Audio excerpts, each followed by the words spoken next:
మనలో చాలామంది ఫ్లాట్ కొనేటప్పుడు రిజిస్ట్రేషన్ ప్రాసెస్ గురించి క్లియర్ ఐడియా లేకపోవడం వల్ల డౌట్ పడతారు.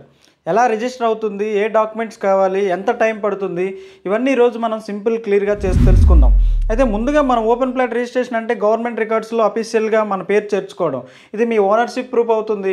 ఇక డాక్యుమెంట్స్ మ్యాటర్లోకి వెళ్దాం. డాక్యుమెంట్స్ కావాల్సినవి sale agreement buyer and seller మధ్య signed and layout approved copy VMRDA లేదా డిటీసీపీ నుంచి, seller title documents and link documents plus EC, buyers Aadhaar card and PAN card and recent property tax encumbrance certificate and fifth point.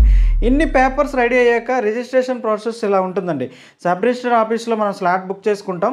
తర్వాత property details verify అవుతాయి. Market value, stamp duty calculate చేస్తారు. And buyer seller ఇద్దరు ప్రెషన్స్లో biometric sign complete అవుతుంది. ఫైనల్గా registration document ఆన్లైన్లో upload అవుతుంది. ఇక అది మీ నేమ్లో పర్మనెంట్ అవుతుంది. అయితే రిజిస్ట్రేషన్ అంటే ఒక ఫార్మల్ స్టెప్ మాత్రమే కాదు సార్, ఇది మీ లైఫ్ టైమ్ సెక్యూరిటీ. ఫ్లాట్ మీద మీ హక్కు గవర్నమెంట్ లెవెల్లో సీల్ అవుతుంది. ఎంఎస్ఆర్ రియల్ ఎస్టేట్ లాంటి ట్రస్టెడ్ కన్సల్టెన్సీ వద్ద ఫ్లాట్ కొనడం వల్ల డాక్యుమెంటేషన్ యాసల్ ఫ్రీగా ఉంటుంది. మేము ఎవ్రీ స్టెప్లో సపోర్ట్ చేస్తాం, from sale agreement to registration completion వరకు.